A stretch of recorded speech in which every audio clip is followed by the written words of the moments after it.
The feed resolved at 71:04 and she was sitting up. Orvac leaned toward the panel. The low-light camera took 4 seconds to sharpen. The resting pad was empty. Cadet Holt was on the floor, cross-legged, back straight, hands in her lap. The chamber was 3.1 meters by 3.1 meters. The light was absolute black. The subsonic groundswell was running at maximum output. The pressure cycle was at its 4th fluctuation sequence. He increased the feed resolution until he could see what her hands were doing. She was holding the folded square of wax paper between 2 fingers, running her thumb across the worn corner. In the dark, in the subsonic groundswell, in the pressure cycle, back straight. The audio pickup, designed for distress vocalizations, captured something it was not built for. Orvac ran the signal through the frequency filter twice. A tone, steady, quiet, rising and falling in a pattern he did not have a classification for. She was humming. Orvac's shoulder membranes shifted. In 14 years of trial administration at sub-level 9, they had never gone past amber. He knew the science. The Drath autonomic response to acute cognitive dissonance. The membranes darkening as the processing load exceeds what the prefrontal cluster can manage quietly. He had read the literature. He had noted it professionally in cadet files. He had never felt it from the inside. It felt like a slow contraction behind both shoulder blades, like a held breath that had been held long enough to become a decision. What I saw in that feed changed every file I had ever closed. You'll want to hear what she did with the dark. 4 days earlier, at 5:58, Orvac pressed the initiation sequence and listened to the chamber seal behind 2 fingers and 14 years of certainty. The corridor outside smelled of filtered air and composite flooring sealant. Nothing about it suggested what the chambers below were capable of. 4 cadets stood in the intake line. The Pelvari, compact and quadrupedal auditory canals flared wide, high sensitivity, structurally brittle. The bonded Vethkai pair, neurologically paired, sharing a partial sensory mesh. Unusual placement. Orvac had flagged it. The board had approved it. They were the only cadets in the line who acknowledged each other during processing. Holt entered last, 17 years old, 51 kilograms. Human, a diplomatic courtesy enrollment, which meant a failed human cadet was not a political problem. The intake officer listed her effects: uniform, boots, water ration, and the small square of wax paper in her left breast pocket. Non-regulation personal effect, low mass, no threat profile. Orvac noted it without flagging it. A piece of paper, it was not a weapon. She touched the pocket twice during intake. Not checking. The gesture was too slow and too deliberate for checking. Something in there that she was confirming was still there. He sealed the chamber at 600. The acoustic array cycled up, subsonic groundswell layered under a high-frequency shriek, 90-second intervals designed to prevent neurological adaptation. The atmospheric pressure fluctuation schedule began. The light went to absolute black. The trial was not designed to be survived. It was designed to be measured. Those are not the same thing, and Orvac did not know that yet. He had administered this trial 23 times. He had never had to check the clock before hour 3. The Pelvari cadet extracted at hour 19. Canal drainage fluid on the intake pad. Degradation index 0.021, within normal range. Medical technician Voss processed the order without asking about timing. He had done this 31 times. The Vethkai pair extracted at hour 31. The bond had become a liability in the closed environment, partners compounding each other's distress chemistry instead of buffering it. Index 0.024 and 0.027, within range. The second Pelvari lasted to hour 44. A facility record. Index 0.019, the threshold for species-appropriate distress onset. Orvac filed the extraction and pulled the human's real-time log as a procedural check. Her neural degradation index at hour 38 was 0.003. He checked the sensor address, recalibrated the pickup, ran the secondary diagnostic. The reading held. The reference value for species-appropriate distress onset was 0.019. The gap between those two numbers is not a rounding error. It is a category.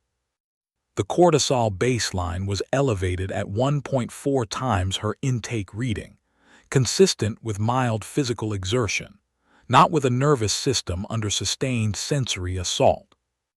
Orvac sat with this for 4 minutes. Then he filed the diagnostic result and returned to the calibration report. The protocol permitted a 12% acoustic output increase when baseline readings suggested the stimulus was not reaching the subject at rated intensity. The protocol assumed the subject's sensory apparatus was functioning. Orvac increased the output. He filed the adjustment. He did not flag it for Marshal review. This was what you did when you wanted to believe the next reading would be different. It wasn't. At hour 44, the index was identical to hour 6. The equipment was functioning. That was the problem. At hour 55, Proctor Marshal Sethek Duval opened a direct line. His bioluminescent jaw stripe flared faintly amber against the glass panel of his remote observation suite. "The board has reviewed the readings," Duval said. "Sensor fault. Run full spectrum saturation immediately. Confirm the equipment is functioning." Orvac ran the pre-saturation diagnostic. No fault detected. "Run it regardless," Duval said. Orvac ran it. The saturation sequence was the facility's maximum, the acoustic profile used for the highest sensitivity species in the classification index. The index did not move. Duval did not open the line again. He did not ask what that meant. At hour 71, Orvac opened the termination checklist. He had decided, without quite deciding it, a thing he would write in his notes later as the most professionally dishonest sentence he had ever produced, that he would find a fault. The sensor chain had a calibration gap, undetected for 23 administrations, a reasonable explanation. He was committed to it. He opened the observation feed to document her position for the termination report. The feed resolved at 71:04 and she was sitting up. Orvac leaned toward the panel. The low-light camera took 4 seconds to sharpen. The resting pad was empty. Holt was on the floor, cross-legged, back straight, hands in her lap. The chamber was 3.1 meters by 3.1 meters. The light was absolute black. The subsonic groundswell was running at maximum output. The pressure cycle was at its 4th fluctuation sequence. He increased the feed resolution until he could see what her hands were doing. She was holding the folded square of wax paper between 2 fingers, running her thumb across the worn corner. In the dark, in the subsonic groundswell, in the pressure cycle, back straight. The audio pickup captured something it was not built for. Orvac ran the signal through the frequency filter twice. A tone, steady, quiet, rising and falling in a pattern he did not have a classification for. She was humming. Orvac's shoulder membranes shifted. In 14 years they had never gone past amber. He knew the science. The Drath autonomic response. He had read the literature. He had noted it in files. He had never felt it from the inside. It felt like a slow contraction behind both shoulder blades, like a held breath that had been held long enough to become a decision. He could have closed the feed.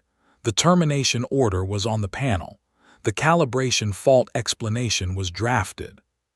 2 sentences, clean, retrievable. He did not close the feed. The equipment was functioning. There was nothing to terminate. He sat with it. She was still humming, steady and quiet and without any apparent awareness that she had been, for 71 hours, inside a structure built specifically to find the ceiling of her endurance and push against it. The subsonic groundswell ran at maximum. The pressure cycle hit its 4th fluctuation. The light was absolute black. Her back was straight. Orvac watched the counter tick from 71:04 to 71:31 and then to 72:00 and then past it, into the hours the protocol called beyond rated application. He did not move to close the feed. The humming did not stop. He did not have a reference for the pattern. He had listened to the recording 41 times across 3 years, and he could not tell whether it was a melody or a rhythm or something else entirely. A practice of some kind. A way of marking time that predated every acoustic framework he had been trained in. It was possible it was all three. It was possible it was none of them. It was possible the classification was not his to make. His shoulder membranes were gray charcoal. He had never seen that color on his own skin. He sat with it. At 600, the chamber unsealed. Orvac was at the panel. He did not move toward the intake corridor. He heard her footsteps, even, unhurried. Then her voice asking the intake officer where she could get hot water. The question was the first thing she had said in 96 hours. It was a practical question. It contained no reference to the previous 96 hours. The Marshal's board convened at 7:30. The data was submitted for equipment review. The review returned, no fault detected. The file was archived, status, review pending, no recommendation issued, no protocol amendment flagged, no follow-up contact with the human cadet. The board had found the correct administrative category for evidence it could not use. Pending is the institutional equivalent of a held breath that has been held long enough to become a policy.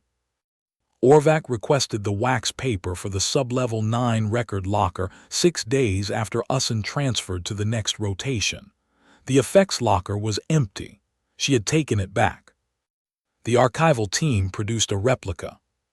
Same dimensions, same fold lines, same worn soft edges, cast in preservation resin. The map drawn on its face was reproduced from the intake scan.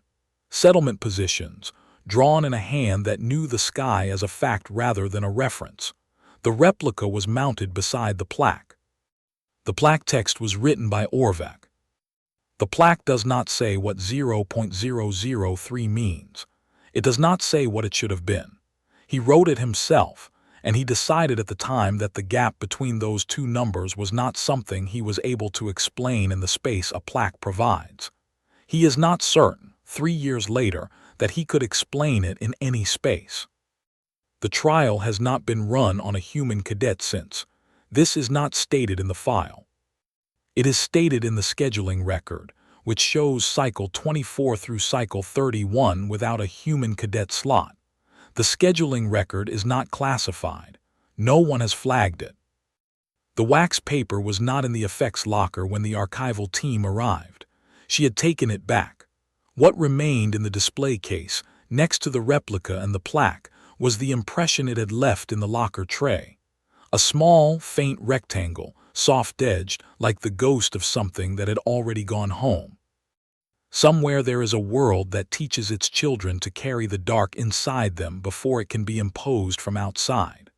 Orvac has been trying, for 3 years, to decide whether that is beautiful or the most frightening thing he has ever filed a report about. The scheduling record shows cycle 24 through cycle 31 without a human cadet slot. The scheduling record is not classified. No one has flagged it.